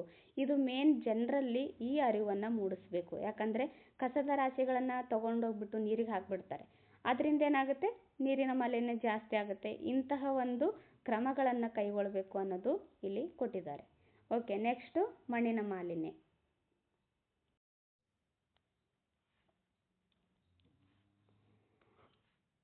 ಮಣ್ಣಿನ ಮಾಲಿನ್ಯ ಸ್ವಾಭಾವಿಕ ಅಥವಾ ಮಾನವ ನಿರ್ಮಿತ ಮೂಲಗಳಿಂದ ಮಣ್ಣಿನ ಫಲವತ್ತತೆ ಹಾಗೂ ಗುಣಮಟ್ಟ ಹಾಳಾಗುವುದನ್ನು ಮಣ್ಣಿನ ಮಾಲಿನ್ಯ ಅಂತ ಕರೀತಾರೆ. ಅಂದರೆ ಮಣ್ಣಿನ ಫಲವತ್ತತೆ ಮತ್ತು ಅದರ ಗುಣಮಟ್ಟ ಹಾಳಾಗೋದಕ್ಕೆ ಏನೆಲ್ಲ ಕಾರಣ ಆಗುತ್ತಲ್ಲ, ಅದನ್ನೆಲ್ಲ ಮಣ್ಣಿನ ಮಾಲಿನ್ಯ ಅಂತ ಪರಿಗಣನೆ ಮಾಡಲಾಗುತ್ತೆ. ಮಣ್ಣಿನ ಸವೆತದ ತೀವ್ರತೆ, ಸಸ್ಯ ಪೋಷಕಾಹಾರದ ಕುಸಿತ, ಮಣ್ಣಿನಲ್ಲಿರುವ ಅತಿ ಸೂಕ್ಷ್ಮ ಜೀವಿಗಳು ಕಡಿಮೆಯಾಗೋದು ಇತ್ಯಾದಿ ಕೂಡ ಈ ಮಣ್ಣಿನ ಮಾಲಿನ್ಯಕ್ಕೆ ಕಾರಣ ಆಗುತ್ತೆ. ಮಣ್ಣಿನ ಮಾಲಿನ್ಯದ ಮೂಲಗಳಾವು ಅಂತಂದರೆ ಕೈಗಾರಿಕೆ ಮತ್ತು ಗಣಿಗಾರಿಕೆ ತ್ಯಾಜ್ಯ ವಸ್ತುಗಳು, ಗೃಹ ಬಳಕೆ ಮತ್ತು ನಗರ ತ್ಯಾಜ್ಯ ವಸ್ತುಗಳು, ಕೃಷಿ ತ್ಯಾಜ್ಯ ವಸ್ತುಗಳು, ಅಣು ತ್ಯಾಜ್ಯ ವಸ್ತುಗಳು ಇತ್ಯಾದಿ ಕೂಡ ಕಾರಣ ಆಗುತ್ತೆ. ಓಕೆ, ನೋಡಿ, ಎಲ್ಲ ಮಾಲಿನ್ಯಕ್ಕೂ ಕೂಡ ಈ ಕೈಗಾರಿಕೆಗಳಾಗಿರ್ಬೋದು, ನಗರೀಕರಣ ಆಗಿರ್ಬೋದು, ಆಹಾರ ಆಗಿರ್ಬೋದು, ಎಲ್ಲನೂ ಕೂಡ ಕಾರಣ ಆಗುತ್ತೆ. ನೋಡಿ, ಕಾಮನ್ ಆಗಿ ಥಿಂಕ್ ಮಾಡ್ಬೋದು ಇದನ್ನು. ಓಕೆ, ಮಣ್ಣಿನ ಮಾಲಿನ್ಯದ ಪರಿಣಾಮಗಳು. ಮಣ್ಣಿನ ಫಲವತ್ತತೆ ಕ್ಷೀಣಿಸುತ್ತೆ, ಫಲವತ್ತಾದ ಭೂಮಿ ಪಾಳು ಭೂಮಿಯಾಗುತ್ತೆ, ಮಣ್ಣಿನಲ್ಲಿರುವ ಸೂಕ್ಷ್ಮ ಜೀವಿಗಳು ನಾಶ ಆಗ್ತಕ್ಕಂಥ ಪರಿಣಾಮ ಉಂಟಾಗುತ್ತೆ. ಓಕೆ, ಮಣ್ಣಿನ ಮಾಲಿನ್ಯದ ನಿಯಂತ್ರಣ ಕ್ರಮಗಳು. ಮಣ್ಣಿನ ಮಾಲಿನ್ಯ ಇನ್ನೂ ಆಗಿಬಿಡ್ತು, ಅದನ್ನು ನಿಯಂತ್ರಣ ಮಾಡಬೇಕಲ್ಲ. ನೆಕ್ಸ್ಟ್ ಇನ್ನೂ ಮುಂದುವರಿಬಾರ್ದ ಮಣ್ಣಿನ ಮಾಲಿನ್ಯ. ಅದಕ್ಕೆ ಯಾವೆಲ್ಲ ಕ್ರಮಗಳನ್ನ ಕೈಗೊಳ್ಳಬೇಕು ಅಂತ ಕೇಳಿದಾಗ ರಸಗೊಬ್ಬರಗಳು, ಕೀಟನಾಶಕಗಳು, ಕಳೆನಾಶಕಗಳು ಮುಂತಾದವುಗಳನ್ನು ವಿವೇಚನೆಯಿಂದ ಬಳಸುವುದು ಮತ್ತು ನಿಯಂತ್ರಿಸುವುದು. ನೋಡಿ, ಯಥೇಚ್ಛವಾಗಿ ಬಳಸಿಬಿಡ್ತಾರೆ ರಸಗೊಬ್ಬರಗಳಾಗಿರ್ಬೋದು. ಹೆಚ್ಚು ಇಳುವರಿ ಬರಬೇಕು, ಹೆಚ್ಚು ಬೇಸಾಯ ಆಗಬೇಕು ಅಂತೇಳ್ಬಿಟ್ಟು ಹೊಲಗಳಿಗೆ, ಬೆಳೆಗಳಿಗೆ ಏನು ಮಾಡ್ತಾರೆ, ರಸಗೊಬ್ಬರಗಳಾಗಿರ್ಬೋದು, ಕೀಟನಾಶಕಗಳು, ಕಳೆನಾಶಕಗಳು ಯಥೇಚ್ಛವಾಗಿ ಯೂಸ್ ಮಾಡ್ತಾರೆ. ಅದನ್ನೆಲ್ಲವನ್ನು ವಿವೇಚನೆಯಿಂದ ಬಳಸಿದಾಗ ಮಣ್ಣಿನ ಮಾಲಿನ್ಯವನ್ನು ನಿಯಂತ್ರಣ ಮಾಡಬಹುದು. ಕೈಗಾರಿಕೆ ಮತ್ತು ನಗರ ತ್ಯಾಜ್ಯಗಳನ್ನು ಸಂಸ್ಕರಿಸಿ ನಂತರ ವ್ಯವಸಾಯಕ್ಕೆ ಬಳಸಬಹುದು. ಸಮರ್ಪಕವಾದ ಭೂಬಳಕೆ ಹಾಗೂ ಬೆಳೆಗಳ ಕ್ರಮವನ್ನು ಅನುಸರಿಸುವುದು, ಮಣ್ಣಿನ ಸವೆತ ನಿಯಂತ್ರಿಸುವುದು, ಗಿಡಮರಗಳನ್ನು ಬೆಳೆಸುವುದು, ಮಣ್ಣಿನ ಸರಾಸರಿ ಬಳಕೆ ಮತ್ತು ಮಣ್ಣಿನ ನಿರ್ವಹಣೆಯ ಬಗ್ಗೆ ಅರಿವನ್ನು ಉಂಟುಮಾಡುವ ಕಾರ್ಯಕ್ರಮಗಳನ್ನು ಹಮ್ಮಿಕೊಳ್ಳೋದು ಇತ್ಯಾದಿಗಳಿಂದ ಮಣ್ಣಿನ ಮಾಲಿನ್ಯವನ್ನು ತಡೆಗಟ್ಟಬಹುದು. ನೋಡಿ, ಹೆಚ್ಚಾಗಿ ಗಿಡಮರಗಳನ್ನು ಬೆಳೆಸೋದ್ರಿಂದ ಏನಾಗುತ್ತೆ, ಮಣ್ಣಿನ ಮಾಲಿನ್ಯವನ್ನು ತಡೆಗಟ್ಟಬಹುದು. ಹಾಗೆ ಮಣ್ಣಿನ ಸವೆತವನ್ನು ಕೂಡ ತಡೆಗಟ್ಟಬಹುದು ಗಿಡಮರಗಳನ್ನು ಬೆಳೆಸೋದ್ರಿಂದ. ಹಾಗೆ ಏನಾಗುತ್ತೆ, ಈ ಮಣ್ಣಿನ ಸರಿಯಾದ ಬಳಕೆ ಮತ್ತು ಮಣ್ಣಿನ ನಿರ್ವಹಣೆ ಬಗ್ಗೆ ಅರಿವು ಉಂಟಾದಾಗ ಮಾತ್ರ ಈ ಮಣ್ಣಿನ ಮಾಲಿನ್ಯವನ್ನು ತಡೆಗಟ್ಟೋದ್ರಲ್ಲಿ ಸಾಧ್ಯ ಆಗುತ್ತೆ. ಓಕೆ, ನೆಕ್ಸ್ಟು ಶಬ್ದ ಮಾಲಿನ್ಯ ಬರುತ್ತೆ. ಶಬ್ದ ಮಾಲಿನ್ಯ ಪ್ರತಿಕೂಲಕರ ಪರಿಣಾಮ ಬೀರುವ ಅನಗತ್ಯವಾದ ಶಬ್ದವು ವಾಯುಮಂಡಲದಲ್ಲಿ ಹರಡಿ ಆರೋಗ್ಯಕ್ಕೆ ಹಾನಿಯನ್ನುಂಟು ಮಾಡುವುದು. ಇದನ್ನು ಶಬ್ದ ಮಾಲಿನ್ಯ ಅಂತ ಕರೀತಾರೆ. ಓಕೆ, ಶಬ್ದ ಮಾಲಿನ್ಯದ ಮೂಲಗಳು, ನೈಸರ್ಗಿಕ ಮೂಲಗಳಂತ ಬಂದಾಗ ಗುಡುಗು, ಸಿಡಿಲು, ಮಿಂಚು, ಅತ್ಯಧಿಕ ಮಳೆ, ಆಲಿಕಲ್ಲು ಮಳೆ, ಜಲಪಾತಗಳು, ಸಮುದ್ರದ ಅಲೆಗಳು ಇವೆಲ್ಲ ಏನು ನೈಸರ್ಗಿಕ ಮೂಲಗಳಿಂದ ಆಗ್ತಕ್ಕಂಥ ಶಬ್ದ ಮಾಲಿನ್ಯ ಆಗಿರುತ್ತೆ. ಅದೇ ಮಾನವ ನಿರ್ಮಿತ ಮೂಲಗಳಂತ ಬಂದಾಗ ಕೈಗಾರಿಕೆಗಳ ಶಬ್ದ, ವಾಹನಗಳ ಶಬ್ದ, ವಿಮಾನಗಳ ಶಬ್ದ, ರೈಲುಗಳ ಶಬ್ದ, ಗಣಿಗಾರಿಕೆ, ನಗರ ಪ್ರದೇಶಗಳ ಶಬ್ದ ಇತ್ಯಾದಿಗಳು ಮಾನವರು ನಿರ್ಮಾಣ ಮಾಡಿರ್ತಕ್ಕಂಥ ತಮ್ಮ ಮೂಲಭೂತ ಸೌಕರ್ಯಕ್ಕೆ ಅನುವಾಗ್ತಕ್ಕಂಥ ಏನು ನಿರ್ಮಾಣ ಮಾಡಿರ್ತಲ್ಲ ಅವುಗಳಿಂದ ಉಂಟಾಗ್ತಕ್ಕಂಥ ಶಬ್ದಗಳು ಶಬ್ದ ಮಾಲಿನ್ಯಕ್ಕೆ ಕಾರಣಗಳಾಗ್ತವೆ. ಓಕೆ, ಶಬ್ದ ಮಾಲಿನ್ಯದ ಪರಿಣಾಮಗಳೆಂದರೆ ಮಾನವರು ತಮ್ಮ ಮೂಲಭೂತ ಸೌಕರ್ಯ ಅನುಭವಿಸೋದಕ್ಕೋಸ್ಕರ ಏನೆಲ್ಲ ನಿರ್ಮಾಣ ಮಾಡಿಕೊಂಡಿರ್ತಾರಲ್ಲ ಅವುಗಳಿಂದ ಆಗ್ತಕ್ಕಂಥ ಶಬ್ದಗಳನ್ನು ಶಬ್ದ ಮಾಲಿನ್ಯ ಅಂತ ಕರೀತಾರೆ. ಶಬ್ದ ಮಾಲಿನ್ಯದ ಪರಿಣಾಮಗಳು: ತಾತ್ಕಾಲಿಕ ಅಥವಾ ಶಾಶ್ವತವಾಗಿ ಕಿವಿ ಕೇಳಿಸದಿರುವುದು. ನೋಡಿ, ಅತಿಯಾದ ಶಬ್ದ ಮಾಲಿನ್ಯದಿಂದ ಏನಾಗುತ್ತೆ, ತಾತ್ಕಾಲಿಕವಾಗಿ ಆಗಿರಬಹುದು ಅಥವಾ ಶಾಶ್ವತವಾಗಿ ಆಗಿರಬಹುದು, ಮಾನವರಲ್ಲಿ ಕಿವಿ ಕೇಳಿಸೋದು ಕಡಿಮೆ ಆಗಿಬಿಡುತ್ತೆ. ಓಕೆ, ಆಮೇಲೆ ತಲೆನೋವು ಉಂಟಾಗುತ್ತೆ, ಆಯಾಸ, ಹೃದಯದ ಸಂಬಂಧಿ ಕಾಯಿಲೆಗಳು ಉಂಟಾಗ್ತವೆ, ಮಾನಸಿಕ ಅಸ್ವಸ್ಥತೆ ಉಂಟಾಗುತ್ತೆ, ದೈಹಿಕ ಬದಲಾವಣೆ ಅಂದರೆ ದೇಹದಲ್ಲಿ ಕೆಲವೊಂದಿಷ್ಟು ಬದಲಾವಣೆಗಳು ಉಂಟಾಗ್ತವೆ, ನಿದ್ರಾಭಂಗ ಆಗುತ್ತೆ, ಏಕಾಗ್ರತೆಗೆ ಇದು ಭಂಗ ಆಗುತ್ತೆ. ಈ ರೀತಿಯಾದ ಶಬ್ದ ಮಾಲಿನ್ಯದಿಂದ ಪರಿಣಾಮಗಳು ಉಂಟಾಗ್ತವೆ. ಓಕೆ, ಈ ಶಬ್ದ ಮಾಲಿನ್ಯವನ್ನು ತಡೆಗಟ್ಟಬೇಕಾದ್ರೆ ಕೆಲವು ಕ್ರಮಗಳು ಇರ್ತಾವಲ್ಲ, ಆ ಕ್ರಮಗಳು ಯಾವ ಅಂತ ಕೇಳಿದಾಗ ವಾಸಸ್ಥಳದಿಂದ ದೂರದಲ್ಲಿ ಕೈಗಾರಿಕೆಗಳನ್ನು ಸ್ಥಾಪನೆ ಮಾಡೋದು. ಆಮೇಲೆ ಕಾರ್ಖಾನೆಗಳಲ್ಲಿ ಶಬ್ದ ನಿರೋಧಕ ಗೋಡೆಗಳನ್ನು ನಿರ್ಮಿಸೋದು. ಅಂದರೆ ಕಾರ್ಖಾನೆ ಒಳಗಡೆ ಎಷ್ಟೇ ಶಬ್ದ ಆದರೂ ಅದು ಹೊರಗಡೆ ಕೇಳಿಸ್ದೇ ಇರೋ ಥರ ಶಬ್ದ ನಿರೋಧಕ ಗೋಡೆಗಳನ್ನು ನಿರ್ಮಾಣ ಮಾಡಬೇಕು. ಅನಗತ್ಯವಾದ ಸೈರನ್ ಕೂಗೋದು ಅದು ನಿಲ್ಲಿಸಬೇಕು ಅಥವಾ ಕಡಿಮೆ ಮಾಡಬೇಕು. ಹಾರನ್ ಮತ್ತು ಶಬ್ದ ಮಾಡುವ ಉಪಕರಣಗಳನ್ನು ಬಳಸೋದನ್ನು ನಿಲ್ಲಿಸೋದು. ವಿಮಾನ ನಿಲ್ದಾಣಗಳನ್ನು ನಗರ ವಲಯದಿಂದ ದೂರ ನಿರ್ಮಿಸೋದು. ನೋಡಿ, ವಿಮಾನ ನಿಲ್ದಾಣಗಳು ಯಾವಾಗಲೂ ನಗರದಿಂದ ಸುಮಾರು ದೂರದಲ್ಲಿ ಇರುತ್ತೆ. ಈ ರೀತಿ ದೂರದಲ್ಲಿರೋದ್ರಿಂದ ಶಬ್ದ ಮಾಲಿನ್ಯ ಕಡಿಮೆ ಆಗ್ಬೋದು. ಅಂದರೆ ಇದರಿಂದ ಮಾನವರ ಮೇಲೆ ಯಾವುದೇ ರೀತಿಯಾದ ಪರಿಣಾಮ ಆಗೋದಿಲ್ಲ. ಕೈಗಾರಿಕಾ ಕಾರ್ಮಿಕರುಗಳಿಗೆ ಶಬ್ದ ನಿಯಂತ್ರಕಗಳನ್ನು ಒದಗಿಸೋದು.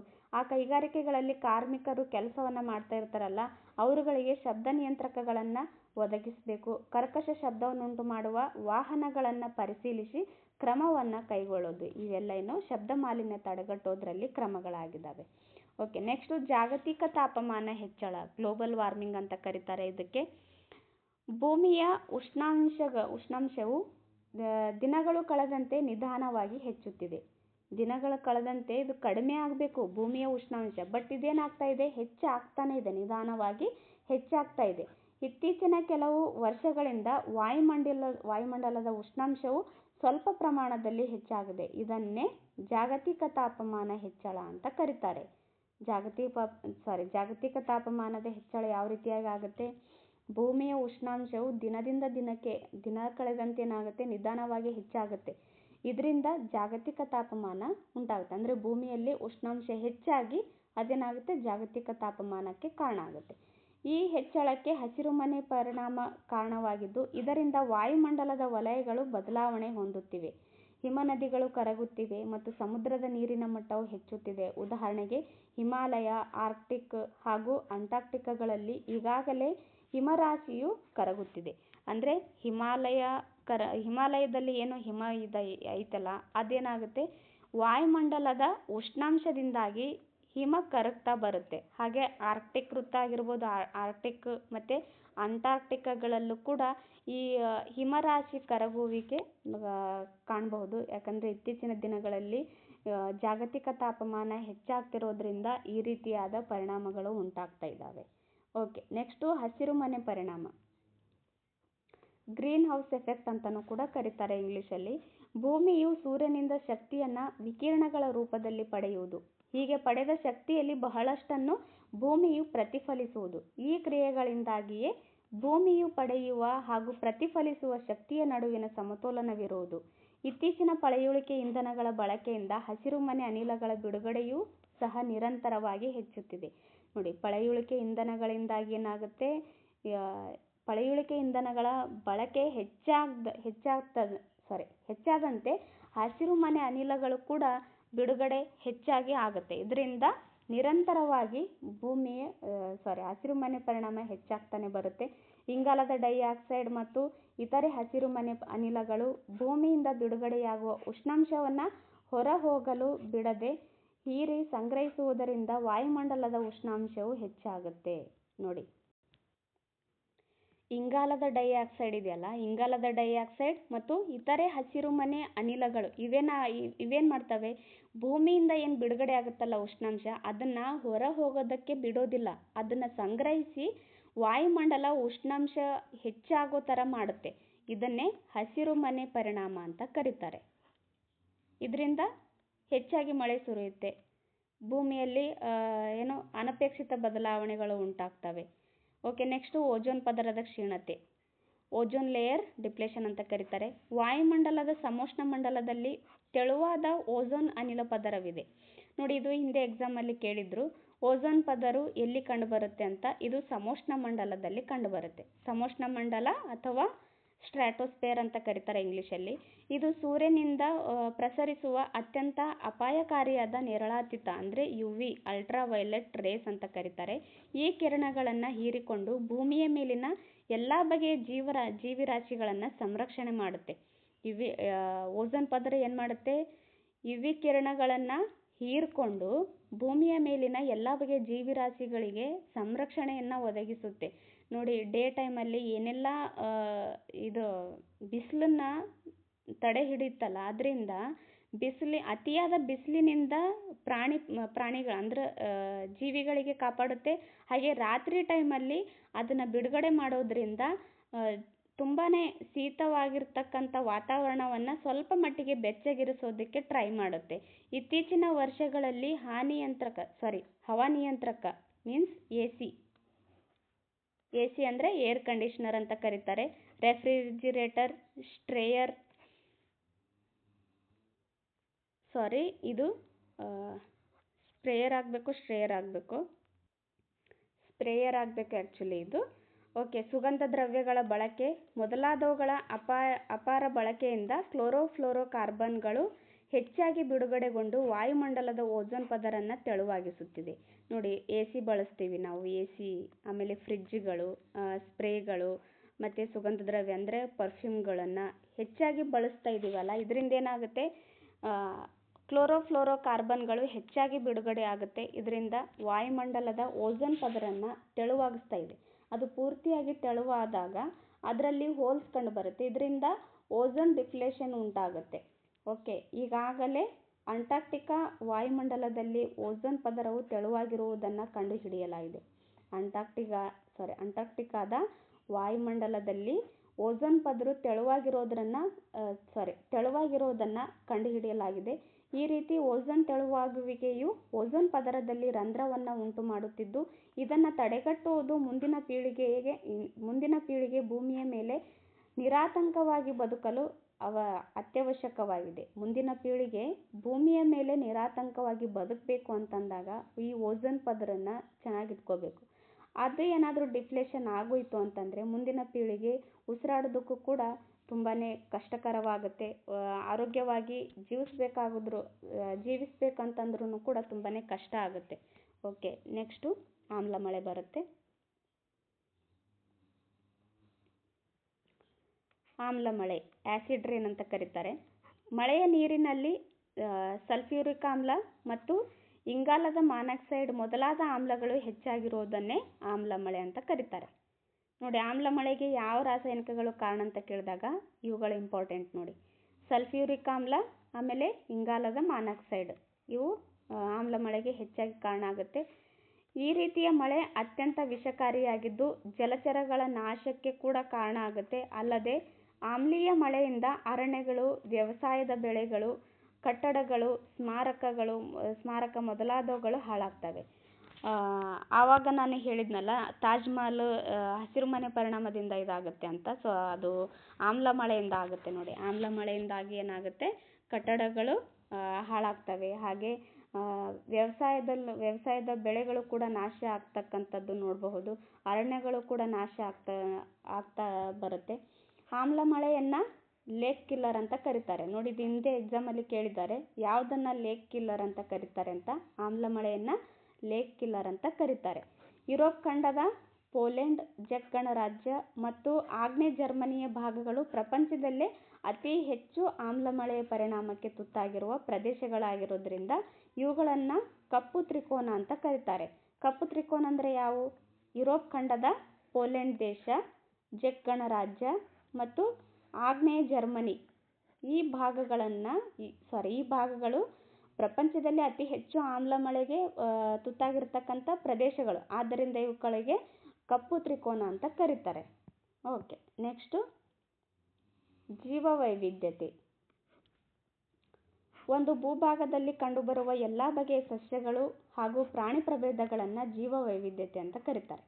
ಎಲ್ಲ ಬಗೆಯ ಸಸ್ಯಗಳು ಮತ್ತು ಎಲ್ಲ ಬಗೆಯ ಪ್ರಾಣಿ ಪ್ರಭೇದಗಳು ಹೊಂದಿರತಕ್ಕಂಥ ಪರಿಸರವನ್ನು ಜೀವವೈವಿಧ್ಯತೆ ಅಂತ ಕರೀತಾರೆ. ಜೀವ ಪ್ರಭೇದಗಳ ಸಂಖ್ಯೆಯು ಜೀವವೈವಿಧ್ಯತೆಯನ್ನು ಪ್ರತಿಬಿಂಬಿಸೋದು. ಜೀವವೈವಿಧ್ಯತೆ ಅತ್ಯಂತ ಪ್ರಮುಖವಾದುದು, ಏಕೆಂದರೆ ಇದು ಪರಿಸರದ ಗುಣಮಟ್ಟವನ್ನು ಕಾಯ್ದುಕೊಳ್ಳಲು ಮಾತ್ರವಲ್ಲದೆ ಮಾನವನ ಉಳಿವಿಗೂ ಕೂಡ ಸಹಾಯ ಮಾಡುತ್ತೆ. ಜೀವವೈವಿಧ್ಯತೆ ಯಾಕೆ ತುಂಬಾ ಇಂಪಾರ್ಟೆಂಟ್ ಅಂತ ಕೇಳಿದಾಗ, ಪರಿಸರದ ಗುಣಮಟ್ಟ ಕಾಯ್ದುಕೊಳ್ಬೇಕು ಅಂತಂದಾಗ, ಮಾನವನ ಉಳಿವಿಕೆಗೆ ಸಹಾಯಕ ಆಗಬೇಕು ಅಂತಂದಾಗ ಜೀವವೈವಿಧ್ಯತೆ ತುಂಬಾ ಇಂಪಾರ್ಟೆಂಟ್ ಬೇಕಾಗುತ್ತೆ. ಸಸ್ಯಗಳು ಸಮತೋಲನವಾಗಿರಬೇಕು, ಪ್ರಾಣಿ ಪ್ರಭೇದಗಳು ಕೂಡ ಸಮತೋಲನವಾಗಿದ್ದಾಗ ಮಾತ್ರ ಮಾನವನ ಉಳಿವಿಗೆ ಸಹಾಯಕ ಆಗುತ್ತೆ. ಓಕೆ, ನೆಕ್ಸ್ಟು ಅತ್ಯಂತ ಅಪರೂಪವಾಗಿರುವ ಸಸ್ಯ ಹಾಗೂ ಪ್ರಾಣಿ ಪ್ರಭೇದಗಳನ್ನು ಕಾಪಾಡಲು ಜೀವವೈವಿಧ್ಯತೆಯ ಸಂರಕ್ಷಣೆ ಅಗತ್ಯ ಆಗಿರುತ್ತೆ. ಈ ಜೀವವೈವಿಧ್ಯತೆಗೆ ಅಗತ್ಯವಾದ ಒಳ್ಳೆಯ ಪರಿಸರದ ಹಿನ್ನೆಲೆಯನ್ನು ದೊರಕಿಸಿಕೊಡುವುದು ಅವುಗಳ ಸಂರಕ್ಷಣೆಯ ಮುಖ್ಯ ವಿಧಾನವಾಗಿರುತ್ತೆ. ಭೂಮಿಯು ಸೌರವ್ಯೂಹದಲ್ಲಿ ಜೀವಿಗಳನ್ನೊಳಗೊಂಡಿರುವ ಏಕೈಕ ಗ್ರಹ. ಸೌರವ್ಯೂಹದಲ್ಲಿ ಹಲವಾರು ಗ್ರಹಗಳನ್ನು ನಾವು ನೋಡ್ತೀವಿ, ಬಟ್ ಜೀವಿಗಳನ್ನು ಒಳಗೊಂಡಿರ್ತಕ್ಕಂಥ ಏಕೈಕ ಗ್ರಹ ಅಂದರೆ ಅದು ಭೂಮಿಯಾಗಿದೆ. ಮಾನವನ ವಿವಿಧ ಚಟುವಟಿಕೆಗಳಿಂದ ಭೂಮಿಯ ಮೇಲೆ ಅನೇಕ ರೀತಿಯ ಬದಲಾವಣೆಗಳು, ತೊಂದರೆಗಳು, ಹಾನಿಕಾರಕ ಅಂಶಗಳು ಕಂಡುಬರ್ತಿದ್ದು ಭೂಮಿಯ ಭವಿಷ್ಯವನ್ನೇ ಡೋಲಾಯಮಾನವಾಗಿದೆ. ಅಂದರೆ ಭೂಮಿಯಲ್ಲಿ ಹಲವಾರು ರೀತಿಯಾದ ಚಟುವಟಿಕೆಗಳಿಂದಾಗಿ ಅನೇಕ ರೀತಿಯ ಬದಲಾವಣೆಗಳು ಉಂಟಾಗ್ತಾ ಇರುತ್ತೆ. ಭೂಮಿ ಮೇಲೆ ತೊಂದರೆಗಳು ಕೂಡ ಆಗ್ತಾ ಇದ್ದಾವೆ, ಹಾಗೆ ಹಾನಿಕಾರಕ ಅಂಶಗಳು ಕೂಡ ಕಂಡು ಬರ್ತಾ ಇದೆ. ಇದರಿಂದ ಏನಾಗುತ್ತೆ, ಭೂಮಿಯ ಭವಿಷ್ಯವನ್ನೇ ಅಲ್ಲೋಲ ಕಲ್ಲೋಲ ಮಾಡ್ತಾ ಇದೆ. ನಮ್ಮ ಭೂಮಿಯನ್ನು ರಕ್ಷಿಸಿ ಹಾಗೂ ಮಾತೃಗ್ರಹವನ್ನು ಉಳಿಸಿಕೊಳ್ಳಲು ಜನರಿಗೆ ಶಿಕ್ಷಣ ನೀಡುವುದು, ಪರಿಸರದ ಬಗ್ಗೆ ಅರಿವನ್ನು ಉಂಟು ಮಾಡುವುದು, ಕಾರ್ಯಕ್ರಮಗಳನ್ನು ಹಮ್ಮಿಕೊಳ್ಳೋದು, ಸಂಪನ್ಮೂಲಗಳನ್ನು ದಕ್ಷತೆಯಿಂದ ಬಳಸೋದು, ಇವೆಲ್ಲ ಮಾಡೋದ್ರಿಂದ ಏನಾಗುತ್ತೆ, ಮಾಲಿನ್ಯ ನಿಯಂತ್ರಿಸುವುದರ ಬಗ್ಗೆ ಅರಿವನ್ನು ಮೂಡೋದು. ಮಾಲಿನ್ಯ ಬಗ್ಗೆ ಅರಿವು ನೀಡುವ ಶಿಕ್ಷಣ, ಉಪನ್ಯಾಸ, ಆಶುಭಾಷಣ ಸ್ಪರ್ಧೆ, ಚಲನಚಿತ್ರಗಳ ಸಮ್ಮೇಳನಗಳನ್ನು ಆಗಾಗ್ಗೆ ನಡೆಸುವುದರ ಮೂಲಕ ಜಾಗೃತಿ ಮೂಡಿಸಿ ನಮ್ಮ ಮಾತೃಭೂಮಿಯನ್ನು ಸಂರಕ್ಷಿಸುವುದು ಅಗತ್ಯವಾಗಿದೆ. ನೋಡಿ, ಭೂಮಿಯನ್ನು ಸಂರಕ್ಷಣೆ ಮಾಡೋಕ್ಕೋಸ್ಕರ ಹಲವಾರು ರೀತಿಯ ಕಾರ್ಯಕ್ರಮಗಳನ್ನು ಹಮ್ಮಿಕೊಳ್ಳಲಾಗುತ್ತಾ ಇದೆ. ಶಿಕ್ಷಣವನ್ನು ನೀಡ್ತಾ ಇದೆ. ಅದರಿಂದ ಅಂದರೆ ಪರಿಸರ ನಾಶ ಆಗೋದ್ರಿಂದ ಅಥವಾ ಭೂಮಿಯಲ್ಲಿ ಆಗ್ತಕ್ಕಂಥ ಈ ಎಲ್ಲ ಚಟುವಟಿಕೆಗಳಿಂದ ಯಾವ ರೀತಿಯಾಗಿ ಪರಿಣಾಮ ಬೀರುತ್ತೆ ಅಂತ ಶಿಕ್ಷಣದಿಂದ ತುಂಬಾ ಹೇಳ್ತಾ ಬಂದಿದ್ದಾರೆ. ಪರಿಸರದ ಬಗ್ಗೆ ಅರಿವನ್ನು ಉಂಟು ಮಾಡ್ತಕ್ಕಂಥ ಕಾರ್ಯಕ್ರಮಗಳನ್ನು ಕೂಡ ಮಾಡ್ತಾ ಇದ್ದಾರೆ. ಹಾಗೆ ಸಂಪನ್ಮೂಲಗಳ ದಕ್ಷತೆಯಿಂದ ಬಳಸಬೇಕು. ಇಲ್ಲಾಂದರೆ ಸಂಪನ್ಮೂಲಗಳು ನಾಶ ಆದಮೇಲೆ ಮುಂದಿನ ಪೀಳಿಗೆಗೆ ಸಂಪನ್ಮೂಲಗಳ ಅರಿವು ಕೂಡ ಇರೋದಿಲ್ಲ. ಹಿಂದೆ ಈ ರೀತಿಯಾದ ಸಂಪನ್ಮೂಲಗಳು ಇದ್ದವು ಅಂತ ತೋರಿಸೋದಕ್ಕೂ ಕೂಡ ಇರೋದಿಲ್ಲ ಅನ್ನೋದು ಕೂಡ ಇತ್ತೀಚಿನ ದಿನಗಳಲ್ಲಿ ಇಂತಹ ಕಾರ್ಯಕ್ರಮಗಳನ್ನು ನಾವು ನೋಡ್ತಾ ಇದ್ದೀವಿ. ಈ ಎಲ್ಲ ಕಾರ್ಯಕ್ರಮಗಳು ಮಾಡೋದ್ರಿಂದ ಚಲನಚಿತ್ರಗಳಿಂದ ಇವೆಲ್ಲ ಕೂಡ ತೋರಿಸ್ತಾ ಇದ್ದಾರೆ. ಇಂಥ ಎಲ್ಲ ಮಾಡೋದ್ರಿಂದ ಏನಾಗುತ್ತೆ, ನಮ್ಮ ಮಾತೃಭೂಮಿಯನ್ನು ಸಂರಕ್ಷಣೆ ಮಾಡ್ಕೊಳ್ಳೋದಕ್ಕೆ ಸಹಾಯ ಆಗುತ್ತೆ ಅಂತ ಇಲ್ಲಿ ಕೊಟ್ಟಿದ್ದಾರೆ. ಓಕೆ, ನೆಕ್ಸ್ಟ್ ನೋಡೋಣ. ಇಲ್ಲಿ ಕೊಟ್ಟಿದ್ದಾರೆ ನೋಡಿ, ಭೂಮಿಯನ್ನು ರಕ್ಷಿಸಿ ಮಾತೃಗ್ರಹವನ್ನು ಉಳಿಸಿ. ಓಕೆ ಓಕೆ ಈ ಪಾಠ ಇಲ್ಲಿಗೆ ಮುಗೀತು. ನೆಕ್ಸ್ಟ್ ಪಾಠನ 9th ಕ್ಲಾಸಲ್ಲಿ ಭೂಗೋಳಕ್ಕೆ ಸಂಬಂಧಪಟ್ಟ ಪಾಠವನ್ನು ಮಾಡ್ತೀನಿ. ಓಕೆ, ಇದಿಷ್ಟು ಇವತ್ತಿನ ಕ್ಲಾಸ್ ಆಗಿತ್ತು. ಯಾರೆಲ್ಲ ಈ ಕ್ಲಾಸ್ನ ನೋಡ್ತಾ ಇದ್ದೀರೋ ದಯವಿಟ್ಟು ಚಾನಲ್ನ ಸಬ್ಸ್ಕ್ರೈಬ್ ಮಾಡ್ಕೊಳ್ಳಿ, ಹಾಗೆ ಬೆಲ್ ಬಟನ್ನ ಕ್ಲಿಕ್ ಮಾಡಿ. ಈ ಕ್ಲಾಸ್ ನಿಮಗೆ ಇಷ್ಟ ಆದರೆ ಒಂದು ಲೈಕ್ ಮಾಡಿ, ಕಮೆಂಟ್ ಮಾಡಿ ಮತ್ತು ನಿಮ್ಮ ಫ್ರೆಂಡ್ಸ್ ಜೊತೆಗೆ ಈ ವಿಡಿಯೋನ ಶೇರ್ ಮಾಡ್ಕೊಳ್ಳಿ. ಇಷ್ಟೊತ್ತು ಈ ಕ್ಲಾಸ್ ಕೇಳಿದ್ದಕ್ಕೆ ಥ್ಯಾಂಕ್ ಯು. ಸಿಗೋಣ ನೆಕ್ಸ್ಟ್ ಕ್ಲಾಸಲ್ಲಿ.